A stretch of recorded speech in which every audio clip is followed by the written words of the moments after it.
سارے نہیں عقیدے کے بارے میں بھی فی الحال مثال کے طور پر نموذج عقیدے کا کیا کریں؟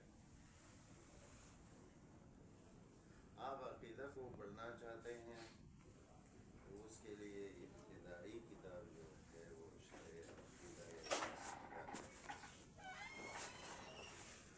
شرح عقیدہ واسطیہ بہت سارے علماء کی،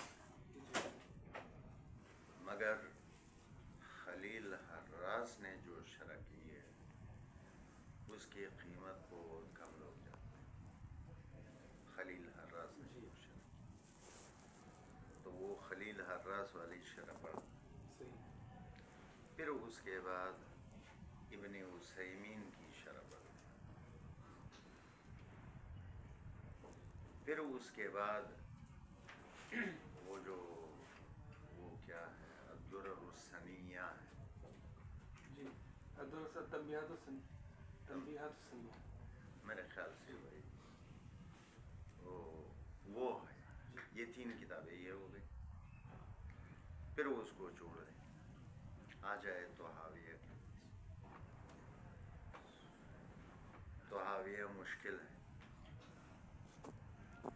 طحاویہ کے آپ کو 1-2 شرحیں اردو میں پڑھنی پڑی،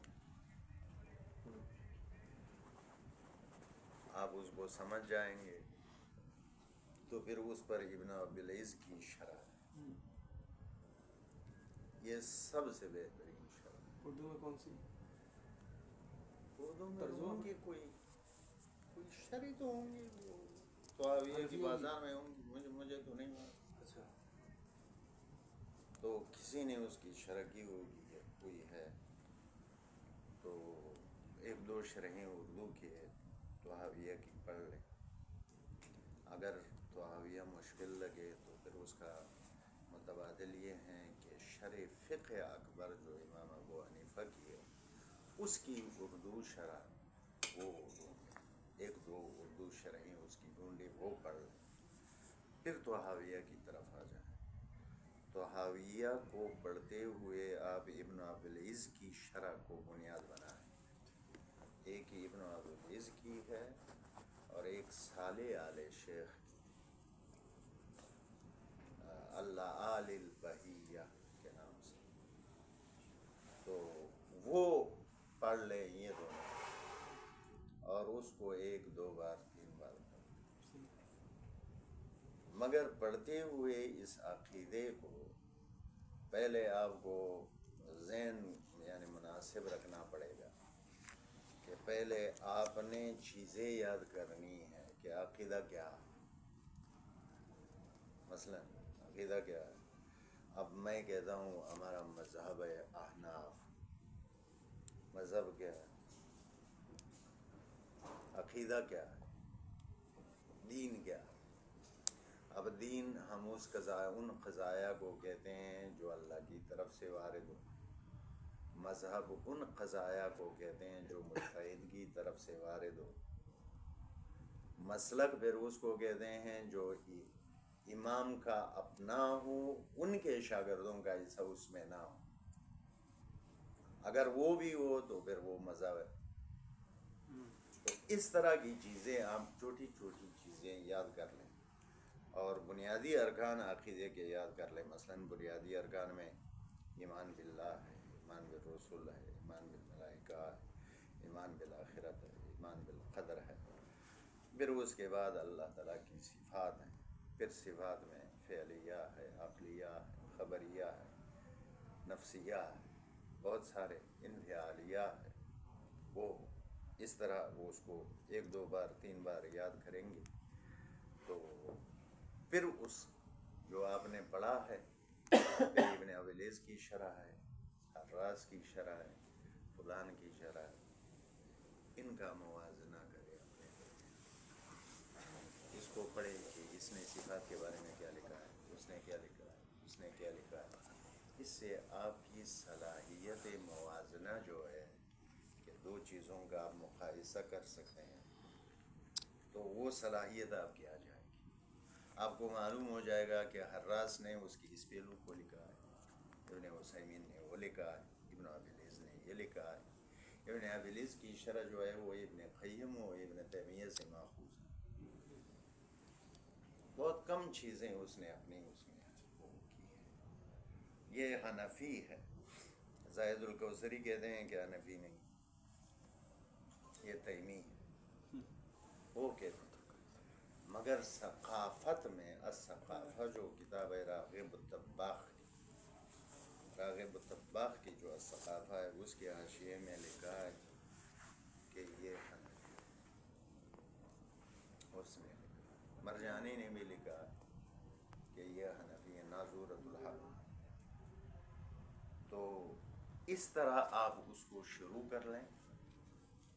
تو اگر یہ بھی مشکل ہو کہ واسطیہ آپ نہیں پڑھ سکتے، یعنی آپ کے لیے مشکل ہو واسطیہ پڑھنا، تو پھر آپ اس سے پہلے ابو المنتہی کے نام سے فقہ اکبر کی ایک شرح عربی مغنساوی کے نام سے بھی مشہور ہے، ابو المنتہی کے نام سے بھی مشہور ہے، تو پھر وہ پڑھ لیں. وہ واسطیہ سے آسان ہے. تو پہلے وہ پڑھ لے، پھر واسطیہ پڑھ لے، پھر طحاویہ پڑھ لے، پھر شرح فقہ اکبر کے ملا علی قاری کی جو شرح ہے اس کو پڑھ لے، پھر اس کے درمیان موازنہ کرے تاکہ آپ کو معلوم ہو جائے کہ فلان شرح نے اس طرف توجہ کی ہے، اس نے اس طرف توجہ کی ہے، اس نے اس طرف توجہ کی ہے. تو انشاءاللہ العزیز آپ چھل پڑیں گے. باقی تو آپ کے اپنے پاؤں ہیں کدھر پہنچنا چاہتے ہیں. یہ ابن عبد الوہاب رحمہ اللہ کی کتابیں یہ بھی ابتدائی مراحل میں نہیں عقیدے کی بات کتاب الوہیت پر جو ہے ہے الوہیت پر کتاب التوحید ثلاثۃ الاصول نہیں، وہ آپ عقیدے کی بات کر رہے ہیں. یہ عقیدے میں نہیں، وہ ان کی کتابیں جو ہیں وہ عقیدے کی ارد گرد کرتی ہیں. عقیدہ نہیں. ان کتابوں میں الوہیت تو نہیں ہے نا، یعنی واسطیہ میں، طحاویہ میں، لمعۃ الاعتقاد میں، ان میں الوہیت نہیں ہے، کیونکہ اس میں ان دور میں جو ہے وہ الوہیت پر اتنا مسئلہ ہی نہیں تھا. ان میں کلام پر الوہیت کس کو کہتے ہیں؟ افراد اللہ تعالیٰ فی عبادتی فی جمیع انواع العبادات. یہی یہ تو بخاری میں بھی قرآن میں بھی ہر جگہ تمام کتابوں میں ہے الوہیت. افراد اللہ تعالیٰ بجمیع انواع العبادت، اس کو الوہیت کہتے ہیں. یہ ہے، مگر اس کی جو تفسیر کرتے ہیں، ربوبیت کو الگ کرتے ہیں، الوہیت کو الگ کرتے ہیں، اسماء و صفات کو الگ کرتے ہیں، یہ اس دور میں شروع ہوا ہے. کتابوں میں الگ الگ بیان کرتے ہیں تو اس کا فائدہ ہوتا ہے، نوجوان اس کو سمجھ سکتے ہیں. ورنہ تو حاویہ وغیرہ میں آپ کو بہت کچھ مل جائے گا. واسطیہ میں نہ ہو تو اور کہاں. آپ یہ کس طرح سمجھتے ہیں کہ محمد ابن عبد الوہاب نجدی نے اس میں کتاب التوحید میں الوہیت کو ذکر کیا، واسطیہ میں نہیں؟ مجھے یہ سمجھ نہیں آئی یہ بات. واسطیہ میں الوہیت بھی ہے، ربوبیت بھی ہے، اسماء و صفات بھی ہے، سب کچھ ہیں. آپ اس کو پڑھ لیں. اگر پھر بھی آپ کو اطمینان نہ ہوا تو پھر مولانا روم کا شعر پڑھ لیں. مولانا روم کہتے ہیں کہ باز گو از نجد و از یاران نجد، تا در و دیوار را آری بی وجد. کہ نجد اور نجد کے دوستوں کی بات کرو تاکہ در و دیوار وہ جو ہے اس رقص میں چل پڑے. نجد کے بارے میں تو ہمارا یہ ہے کہ اس کا ذکر کریں گے تو در و دیوار رقص کرنے لگتے ہیں. تو پھر کتاب التوحید بھی ساتھ پڑھیں. یہ کسی نے منع تو نہیں.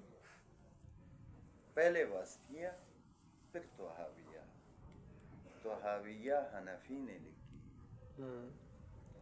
مگر آپ اس پر یقین کریں کہ پوری ذمہ داری سے میں کہہ رہا ہوں کہ 80% مسائل اس کے سلفی ہیں. یہ ٹھیک ہے کہ کچھ لوگوں نے اس کو ادھر موڑ کے رکھ دیا، مرجعیت الفقہاء. جی، ورنہ 80% مسائل اس کے وہ جو ہیں وہ سلفی ہیں.